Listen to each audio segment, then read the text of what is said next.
All right, so welcome back to another podcast with Course Credit Academy. Our overall goal, guys, is to help you guys get a better understanding of where you can go and where you can be in this field of media production. We're going to put you in front of experts, intermediate learners, or even beginners so you guys can hear their stories and see where they're going. Today, we have a special guest, Mr. Mike Thomas. This is someone I met at CBS. He works for CBS News.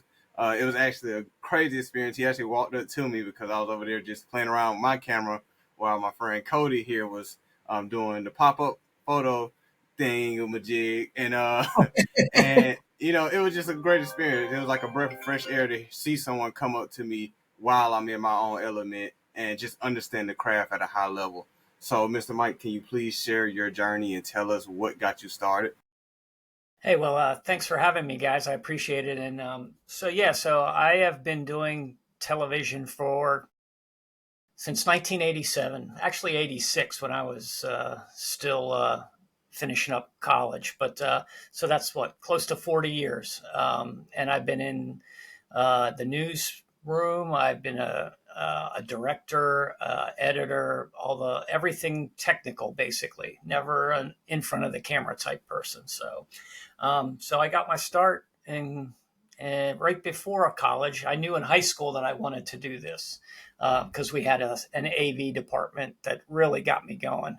And from then on, I was hooked. So finished out college and got my first job on TV. So, started in the production department, commercials, learned to direct the news, those kinds of things. So I was very fortunate to get a job right out of college in my field and start doing the things that I loved. So yeah, it was a great experience to get going, and moved up through another television station where I went into the news department and was a news photographer and was out doing daily news and sports stories, and then moved to Atlanta in 1995 and have been down here ever since doing the news thing, and now I'm in production as far as where I'm at right now. So I worked at Channel 11 WXIA for almost 20 years, and then moved over to production where I'm at now. So it's been quite a journey. Okay, so I know my camera's a little blurry right now, so my webcam want to show out on me right now. But so tell us a little bit of some of the hardest parts of the journey. Tell us a little bit of some of the trials and tribulations that you experienced. So yeah, for sure. When I started, it was not digital at all. We were shooting on cameras with videotape. You had the camera on your shoulder with a record deck strapped to your side. Very cumbersome, very, very heavy. You were editing tape to tape, so there's no timelines or anything like that. And so, got to learn the analog way, which isn't a bad thing. And it really gave me a base for what I'm doing now. Let's see. So the analog world was quite challenging at times. There were a lot of moving parts in the cameras. Excuse me. And so you would have tape head clogs, those types of things that you don't have now. But you have different things now where a file might get corrupted. And so, it kind of the same types of things, just in a different way. So, but I was fortunate to work with a lot of great people who kind of helped me and molded me. And I learned the right way, which is one of the things I wanted to talk about with you all is learning things the right way, learning the craft the correct way. We could not come back and fix anything. So what you shot in the field is basically what you got. And so white balance was critical. We had black and white viewfinders, so we couldn't even tell if we were the right color, basically. And you just had to be very diligent about what you were doing in the field, so that you knew when you got back you would have what you needed to do the job correctly. JB, we lost you. Can't hear you. Cody, can you hear me? I can't hear you either. What the heck happened? Talk to me. How about now? Yep, there we go. Okay, cool. All right. No, I was saying, yeah. So since things have changed so much, where you were saying now things are digital and files can be corrupted, how has that made you change your approach? Not just specifically on that, but overall throughout the years. Um, I would say it hasn't really changed my approach. I've always been someone who's been very thorough about making sure I was doing things correctly. And there are times where you make mistakes. They're going to happen. It doesn't matter. Um, but the things that you can do in the field to limit those things is key. Um, I just think technology has been a great tool. I've been able to keep up with everything, which has helped me stay relevant basically. And so that's one thing I would tell everybody is be sure to stay up to date on everything, because if you don't, it changes so quickly you could get left behind.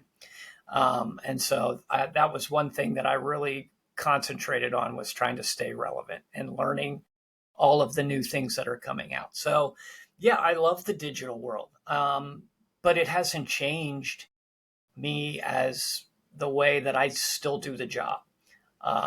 I'm still very conscious of white balance, and I'm still very conscious of monitoring audio, and making sure you have good, clean audio and those types of things. So, yeah, like I said, it's a great tool to have, but I don't want people to use it as a crutch.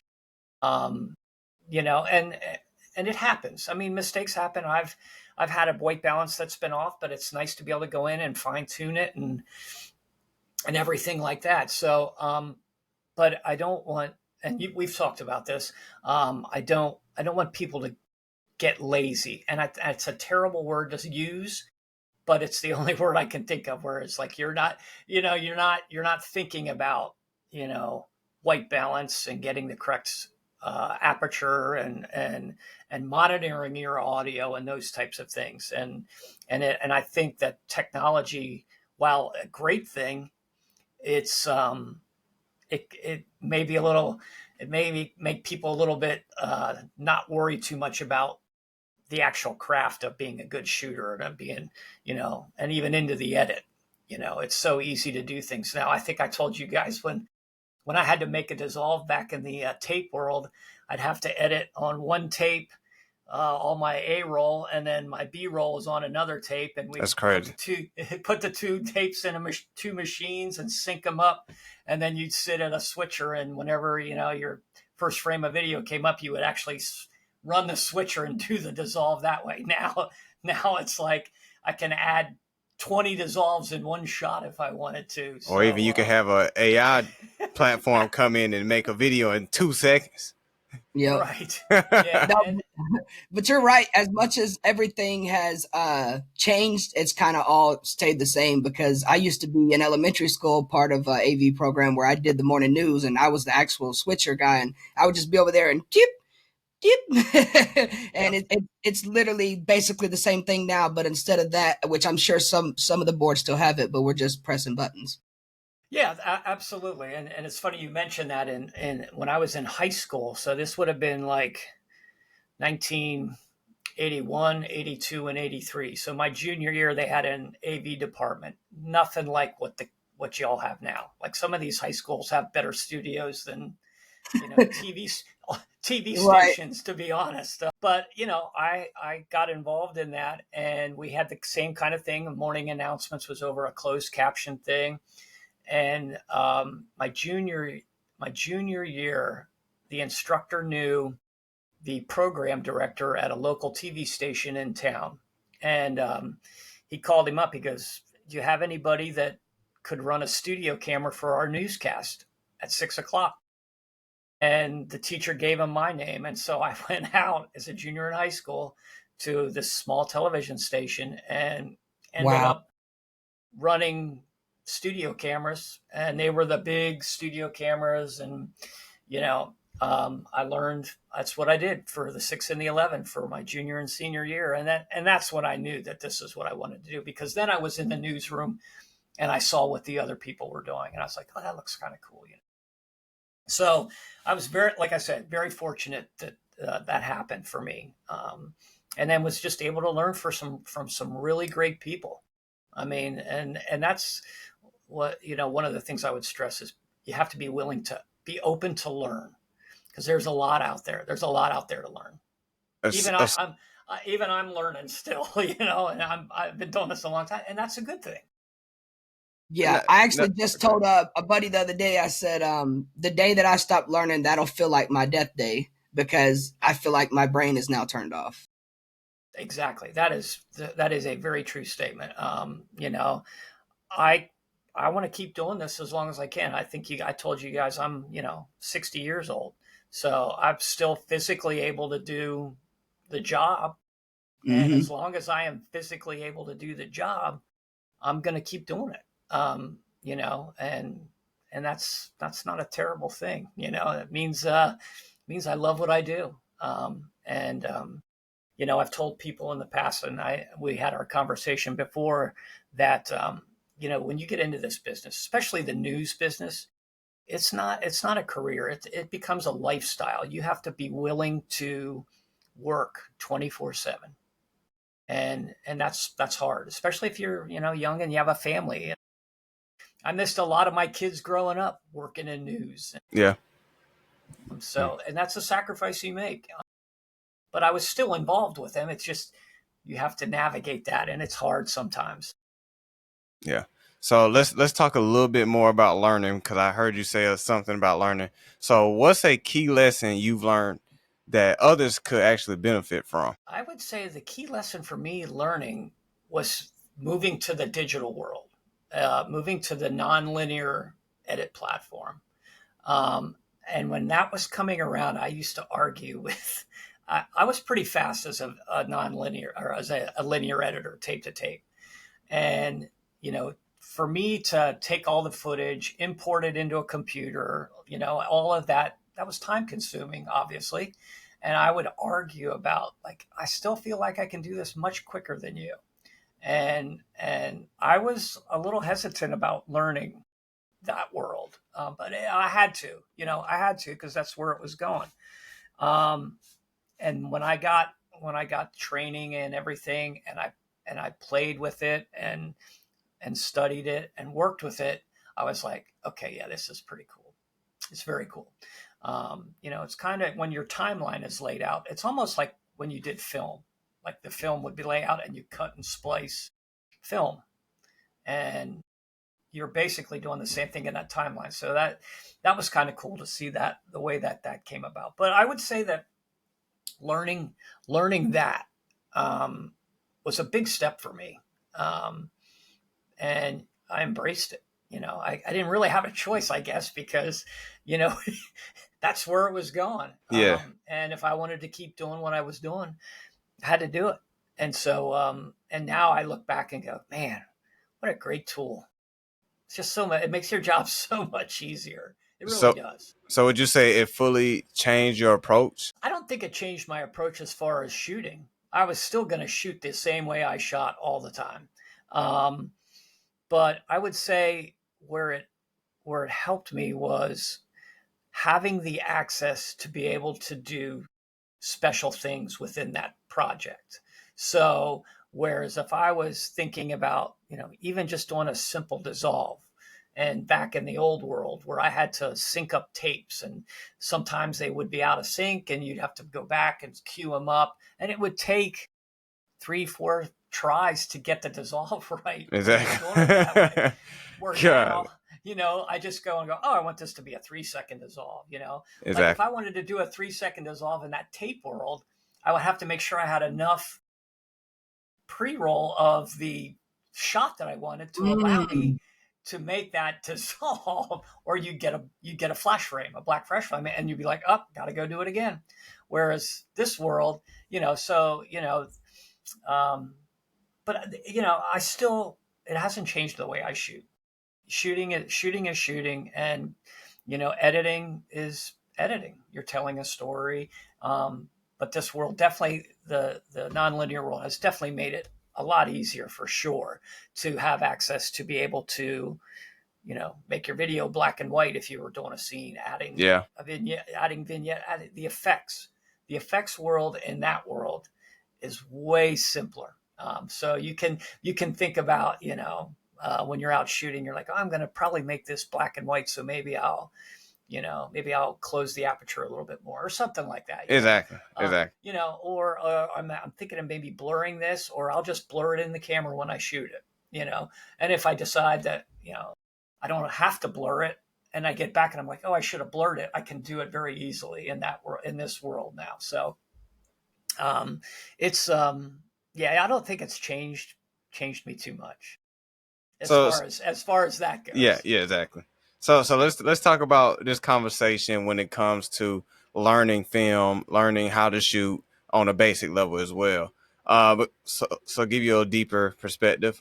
Cody is someone that actually signed up for film school, paid roughly $75,000 to get into the program and get some of the things that they gave, like cameras, devices like iPads, laptop, and possible opportunities to be an intern and get work.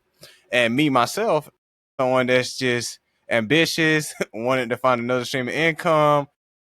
Start off on the iPhone. Literally, my first video was $5 by going to a pop up shop table using the DJI preset stories and just selling that, and then working my way up to hourly and packages Mm-hmm. and doing courses. So let's talk about that perspective of people that say, okay, I want to go to film school, or people that say, I want to learn on my own.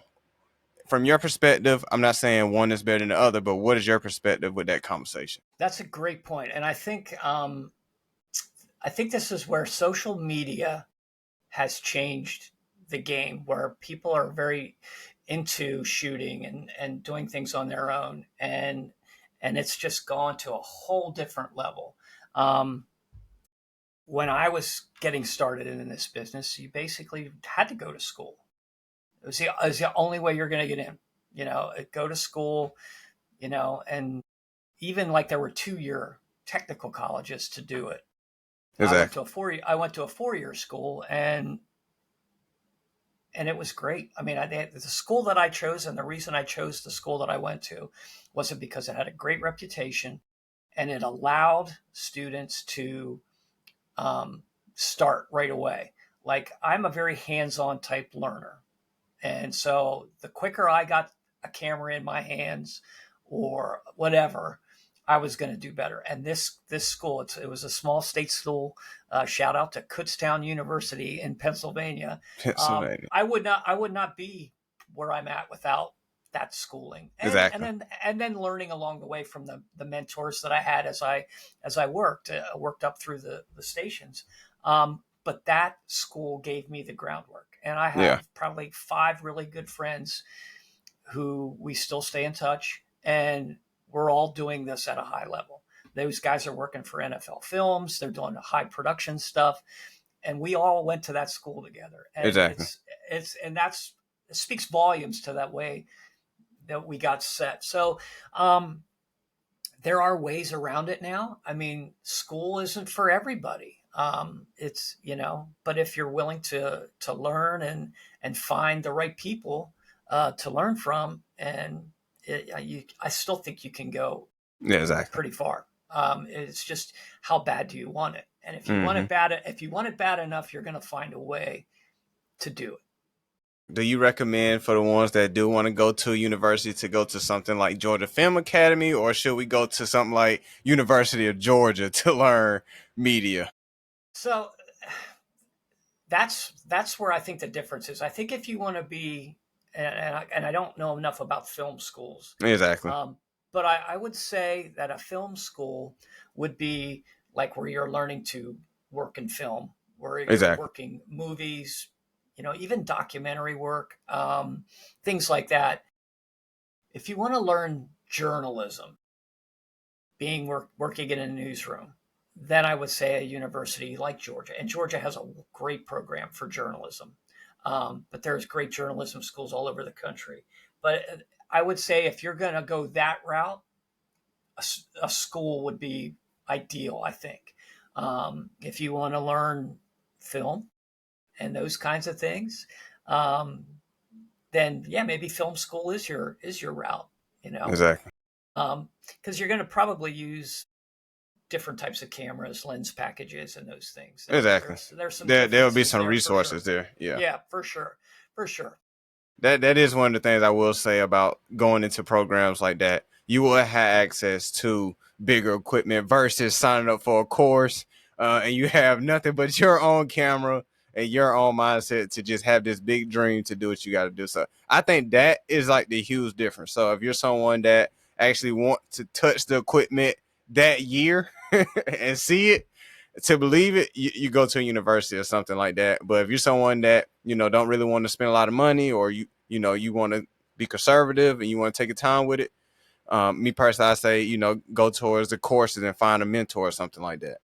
For sure. Oh yeah. And a lot of like the universities, they let you get involved in, like, they do all the sports productions. So you can be working, for the football stadium in Exactly. Housemead as a student, or a basketball game, or a volleyball game, or softball, whatever. There's opportunities there to learn those types of things, for Yeah. sure. Yeah. And that's what I always say to people that are in schools: maximize the opportunity while it's there. Don't just be there and be a fly on the wall and hope something fall in your lap. Actually get involved, or even if it takes you to start your own little club or group there. When it comes to it, just helps with that community factor. So, Mike, let's talk about community. Have you ever been attached to? I know you said you had your friends and your guys that you actually grew up with. Tell us more about that dynamic. Were you all like hard on each other? Was it just motivating? What was the energy like on this journey? I think when I was working in Pennsylvania, it would have been my second job at the NBC station there. There was a guy by the name of John Campbell, and John was a great mentor. I learned from him. He was one of the best news photographers around, and I learned from him. I wanted to learn from him, and there was, you know, I would say, like a friendly competition. We tried to, I don't know if I did this for him, but I know he made me better. He made me want to be Yeah. better, because I wanted my stuff to look like his. And then in that world, in that small market TV world, there were other TV stations where the photogs would get to know each other. And, there was two other stations that had some really talented guys too. There was a contest every quarter. It was called the National Press Photographers Association, and they would have quarterly contests, and you would send in two of your best stories in a category, and it would be judged, and then you get points, and then the person at the end of the year would be the region photographer of the year. Yeah. Pretty big deal. Yeah. And I got involved in that, and between those three TV stations, we were all friends in the field, but we were competitive. We wanted to, like, John and I wanted to outdo Keith and Doug and Yeah. Scott at the other stations, and Jerry. And so, we were like this friendly competition. But if we would get the results and somebody would win over the other guy, like, hey, I saw you got first, and you guys said, congrats, man. Well done, Yeah. So that was awesome, to be honest. And when I moved here in 95, same type of thing, different region.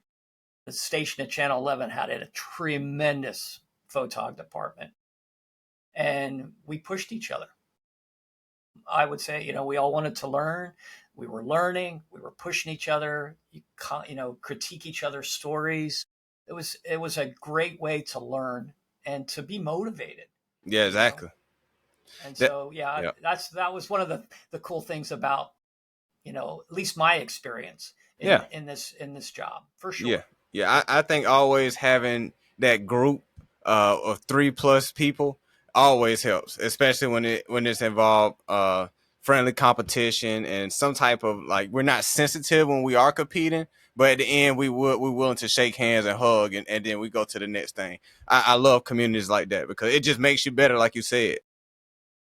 I have a ton of friends. I know a lot of people throughout this country, photogs and stuff, that I met through that organization and became great friends with, and all very talented and very welcoming. It was a great organization for me to be involved in. It really was, because they had ways you could learn. There were workshops you could go to, and you'd see the same people over and over. And it was kind of cool to be part of that and to learn from everybody. for sure.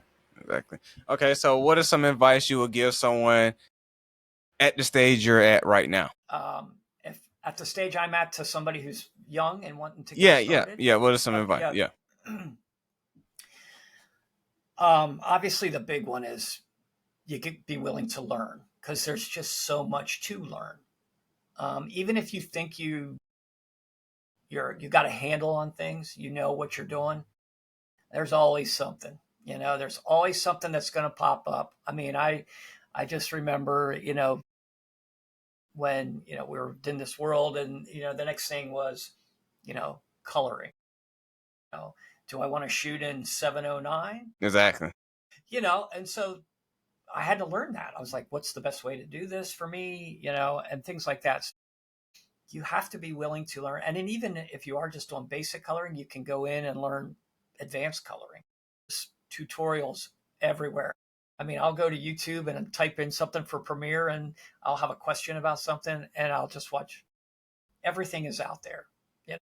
And so to me, that is the biggest thing, is to be willing to learn, because not everybody knows everything. Some people think they do, but that's not the case. There's always going to be something. There's always going to be something, for sure. Literally.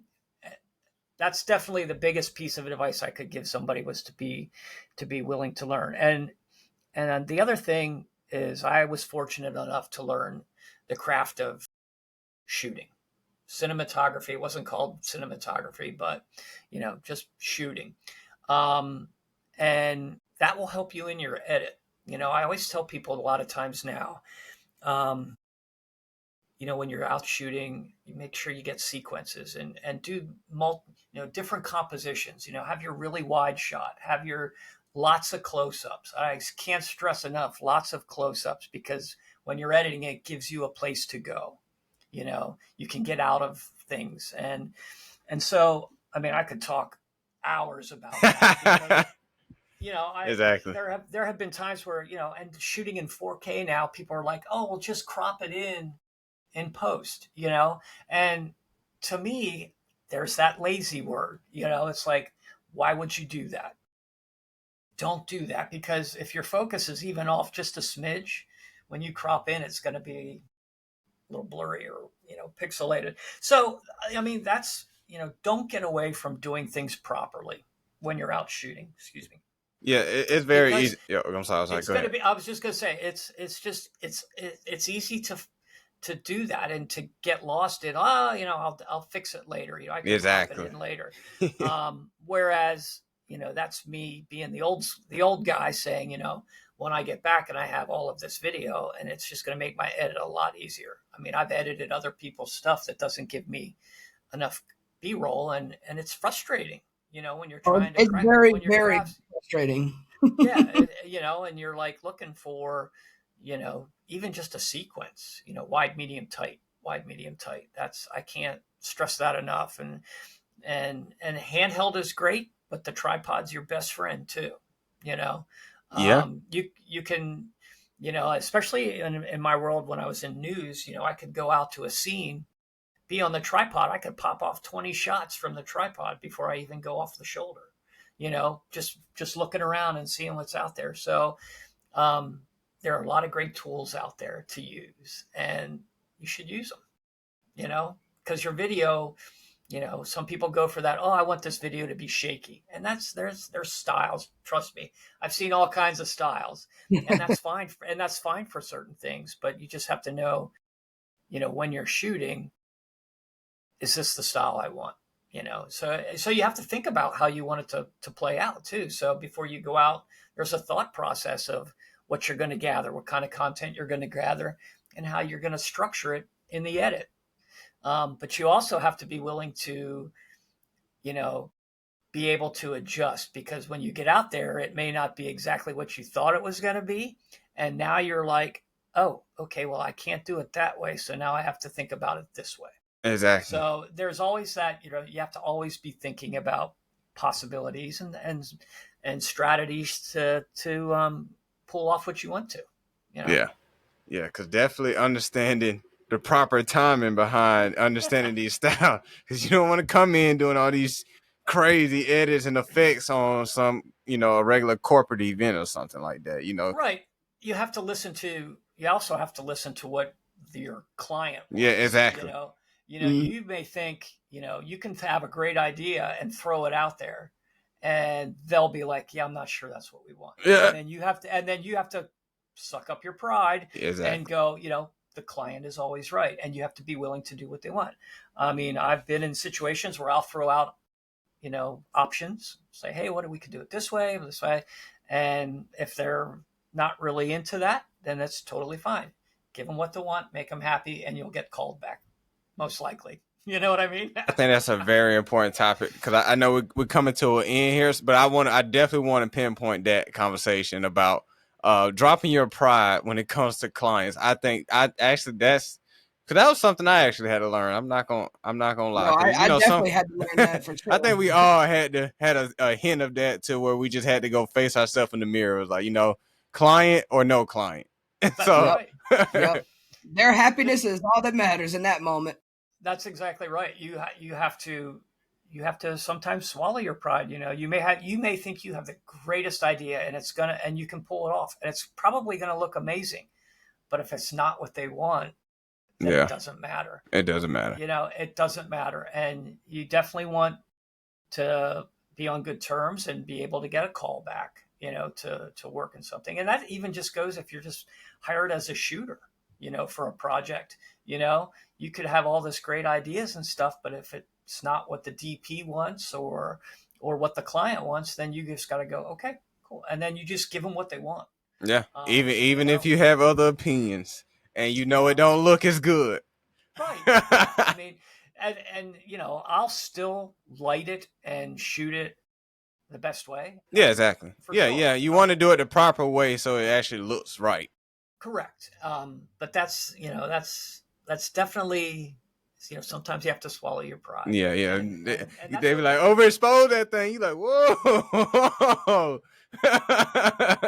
You know, Are we going against a triangle here? Yep. they Yep. want to cross. They want to cross the axis. That's not going to work. That is Yeah. crazy. We want a Dutch angle on the interview. That's right. Oh, I've been there. Give me. Can you slant that a little Oh, bit to the left so that they're like give me a nice watching Dutch on the interview. he said a Dutch angle on an interview. Okay. All right. So at Course Creator Academy, we connect creators at all stages. So our biggest question is there a way our community can support you right now? You know, just send positivity out. I think, like I say, I've been doing this a long time, and I love what I do. And so I always feel like if I'm out on a shoot or just whatever, if I feel good energy, it just makes it go better. And so, I'm always encouraged by, people who reach out and say, hey, I saw something you worked on and it was really, really good. And for me, that's that's good for me, because I will, a lot of times I'll put together something really, really nice and everybody will be happy, and I'll go back and watch it and I'll be like, man, I should have changed that. I should have did this. And so I'm always, I don't want to say second guessing, but I'm always trying to think ahead so that I, maybe the next time I can do it that way. Exactly. But yeah, I mean, I think it's fun for me to run into guys like you, when we're out in the field, and I'm always going to come up to somebody pretty much and introduce myself, and because I feel like, especially the craft sense of shooting, I want people to continue with that craft. I want them to do it the right way, because that's the way I was taught. Exactly. Like I said, again, that's a credit to the guys when I met them way back when I was young. And so that's my thing is I'll probably go out if I'm out on a shoot, like when I was with you guys, and I see all these, I'm still intrigued by like all the cameras, these Yeah, Sony yeah, cameras and stuff. yeah. I'm such a gearhead. Like I have so much crap in my office. Like I'm getting ready to do a shoot tomorrow, so I have there's a Yeah, FX2, I see you have it set up already. You ready to go. FX2, and then I have my FX9, which I have not built out yet. So I'll be doing that today at some point to get all that done. But I'm such a gearhead. I Yeah. love all this. I Yeah, love because all this you new walked up stuff. to me. I had a small compact camera. Y'all over there with Yep. broadcast cameras. Yeah. Yeah. Yeah. You was excited. You was like, I like that lens there. Yeah, dude, you did have that. Was that a 10 Yeah, the millimeter? 10 millimeter. Man, yeah. Yeah. I was like, whoa, that's a bender right That's there. it. That's new right there. That's literally good And stuff. so lastly, what's next on your journey? And tell people how they can find you, website, how they can see your work. If you put your work out, 'cause I know a lot of people don't put their work out, Yeah. sometimes. I just actually just started. I have a little website for some side work that I do. The website is called limelightmediapro.com. And let's see if you like. This is my logo. I'm see if I can see if you can see it here. So pull this off right there. I got you. Limelight Media. So it's Cody, like your Media. logo a little bit. Yeah, gotta have the art. So limelightmediapro.com, and there's a couple samples on there, and it talks about my journey and what I can do and things like that. So that's what I'm going to keep doing. I'm going to keep, I do some editing for some companies in California. I edited 2 documentaries last year. This year, I'd like to do more of that editing. I'd also like to shoot. I have a couple ideas for some documentary. That's just something I would like to really do, is really sink my teeth into a full on shoot, edit documentary. Yeah. So, and then I'll just keep doing the stuff I normally do. I'm a big sports freak. I love shooting sports. I've shot Falcons games, and I've done Super Bowls and Olympics and all of those things in my All the career. cool stuff. Yeah, and so like I say, I've been very fortunate. I've got to see and do a lot of cool Yeah. stuff in my life. Yeah. And that's what this job can do for you. It can take you places. And so I've done a summer and a winter Olympics. I've done 3 Super Bowls. I've done 2 World Series. Yeah, it's just been a great. Just name it. Yeah, it's been a great journey. I've also seen some really crappy stuff too. Yeah, And yeah, so exactly. you have to weigh the good with the bad there. But I would never change it. I've thought about this the other day, thinking about what we were talking about, and I'm like, would I change anything about what I've done as far as my career? No way. The headaches of missing kids' events and things like that. Yeah, it stank at the time, but Man don't work, man don't eat. Man, I think this is great. It's been super invaluable. We appreciate your time, Mike, because I know everybody's time is precious. So we appreciate you for coming on. And I think one of the biggest things you hit on today was that you got to keep learning. You can't stop learning. There's when you think you got it, think you don't, because the moment you think you do is when you're going to stop learning. And as I said, for me personally, that's the day that I die. So we appreciate your time so much. It's been a pleasure. JB, you got anything? Yes, for everyone that's watching, please share this interview with anyone that needs to learn or that's struggling with consistency and don't know the next steps. Mr. Mike dropped some jewels in this call right here that I think will change your perspective and change your journey. Thank y'all for tapping in.